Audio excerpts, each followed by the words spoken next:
네, 오늘은 사사기 13장 15절에서 25절 본문으로 말씀 나누겠습니다.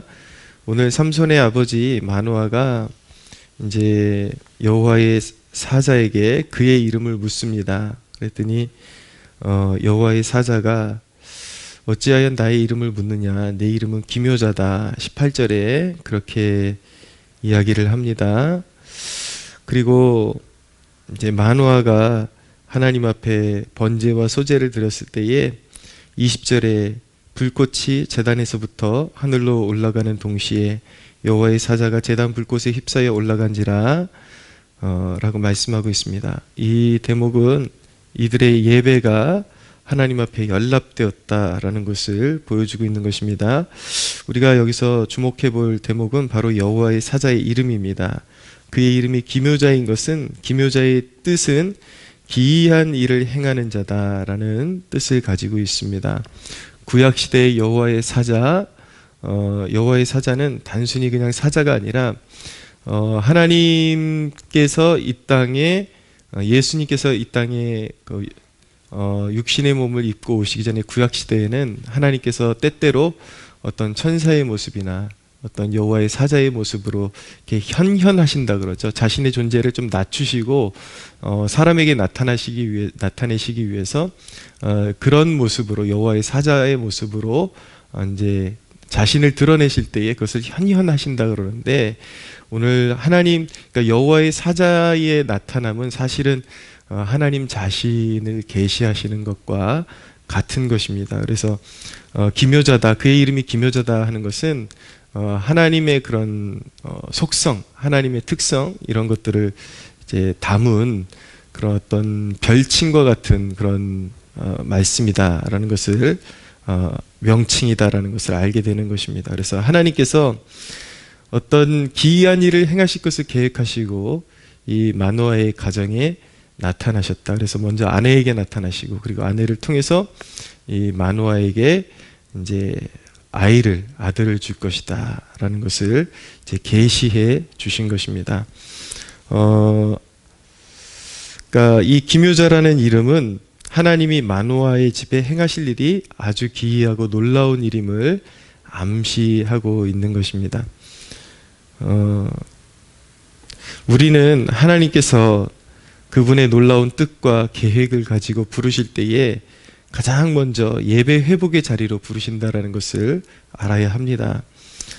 여러분은 이미 어떤 깊은 패배감에 젖은 모습으로 예배의 자리로 나와왔을지 모르겠지만, 여러분 자신이 하나님의 계획을 다 알 수도 없고 이해할 수도 없는 그런 영적인 무지에 갇혀 있음을 인정해야만 합니다.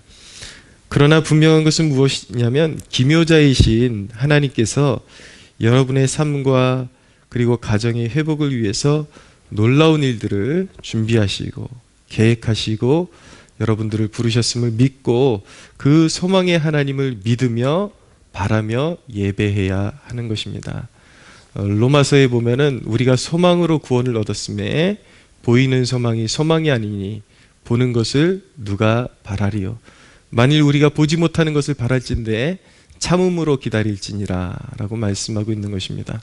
분명히 하나님께서 우리의 삶 가운데, 특별히 여러분의 삶 가운데 특별한 어떤 기이한 일을 행하실 것을 계획하시고, 여러분들의 삶 가운데 그동안 블레셋 사람들에게 눌려 살듯이 그렇게 어둠과 절망 가운데 하루하루를 살아왔을지는 모르겠지만, 그 가운데 여러분들을 예배 회복의 자리로 여러분들을 끌어내신 것은 그 과정 가운데 여러 가지 힘든 과정이 있었고 아픔이 있었을지는 모르겠지만, 분명히 기묘자이신 하나님께서 여러분들의 삶 가운데 어떤 특별한 일을 행하고자 하시는 그런 계획을 가지고 여러분들을 예배의 자리로 다시 이끌어내셨다라는 것을 여러분들이 알 필요가 있습니다. 그래서 그 하나님께서 어떤 계획을 가지고 계신지, 무엇을 행하실지 우리는 다 몰라요. 무엇을 행하실지 모르지만, 그렇지만 하나님은 그런 계획 가운데, 어떤 뜻 가운데 여러분들을 부르셨기 때문에 하나님은 말 그대로 소망의 하나님이시다라는 것을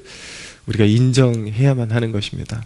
그러므로 우리가 이 예배의 자리에서 하나님을 예배할 때에 그냥 예배하는 것이 아니라 그 소망의 하나님, 소망의 하나님이 부르셨기 때문에 소망 중에 하나님께 눈에 보이지 않지만 그 눈에 보이지 않는 소망을 바라며 하나님 자체를, 하나님 자신을 바라며 우리는 경건하게 예배를 올려드릴 수가 있어야 하는 것입니다. 우리가 하나님이 주시는 그 소망 중에 살아가려면 영적인 이해력을 소유하는 것이 참 중요합니다.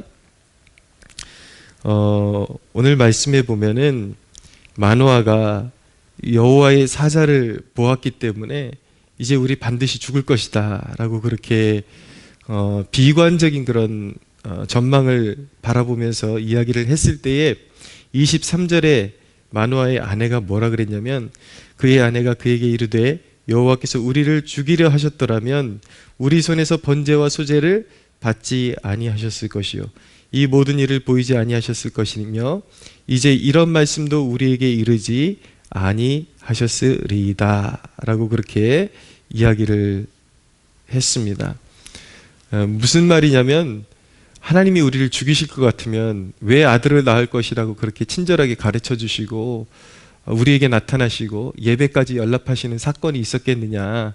결코 죽지 않는다. 우리에게 이루실 일이 있기 때문에 결코 죽지 않는다 라고 그렇게 이제 그 상황을 해석을 마노아보다 마노아의 아내가 더 바르게 했다라는 것을 알 수가 있습니다. 우리는 마노아의 아내와 같은 그런 영적 이해력을 가져야 합니다. 여러분이 여전히 불투명한 미래로 인해 걱정하고 있을지 모르겠지만 어떤 마음을 가져야 하냐면, 하나님이 우리를 버릴 것 같았으면 이렇게 예배 회복의 자리로 이끌지도 않으셨을 것이다 라는 믿음을 가져야 하는 것입니다. 하나님께서 여러분들을 어두움 가운데서 불러내사 빛 가운데로 소망의 자리로 불러내신 것은 여러분들을 죽이고자 하심이 아니고 또 여러분들을 어둠 가운데로 방치하고자 하심이 아니고 여러분들을 향하신 하나님의 그런 소망이 있기 때문에 여러분을 부르신 것이죠. 그렇기 때문에 우리는 예배할 때 비관적이고 지금 보이지 않는 상황에 대한 그런 상황을 바라보면서 낙담하고 이렇게 하나님을 예배해서는 안 되고, 소망 중에 부르신 하나님을 바라보며 그 하나님께 소망을 두고 하나님의 계획과 뜻이 이루어지게 하옵소서라는 그 소망 가지고 기도해야 하는 것입니다. 하나님이 여러분을 어린 양의 보혈로 씻으시고 예배의 자리로 이끌어 주셨습니다. 과거에 어떠한 일이 있었든지 여러분들이 회개의 자리로 나올 때 하나님께서는 여러분들을 예수 그리스도의 보혈로 씻어주시고 여러분들을 회복의 자리로 이끌어 주십니다. 그런 계획을 가지고 예배의 자리로 이끌어 주셨습니다. 아직도 염려에 사로잡혀 있습니까? 여전히 머뭇거리는 태도, 그리고 의심하는 태도로 그렇게 기도하지 말고 분명히 하나님께서 여러분들 삶 가운데 이루실 어떠한 역사가 있다라는 것을 믿고 그 하나님의 약속을 붙잡고 더 확신 있게 기도의 자리에 나와서 더 확신 있게 다부지게 그 약속의 하나님의 그 성품, 그 신실하심을 믿고 확신을 가지고 기도하는 여러분들 되시기를 바랍니다. 여러분들이 전심을 다해서 예배하고 그 확신 가운데 기도할 때에 기대해도 좋은 것은 무엇이냐면 24절 이후에 보니까 그 여인이 아들을 낳음에 그의 이름을 삼손이라 하니라.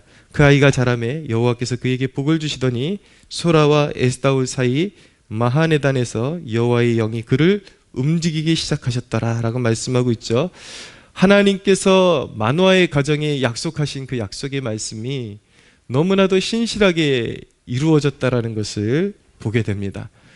블레셋에게 계속 눌려 살던 이스라엘에게 이제 블레셋의 압제에서 구원할 그 구원의 사명을 감당할 일꾼이 이 마노의 가정을 통해서 태어나게 된 것입니다. 여러분, 소망 가지고 계속 기도하십시오.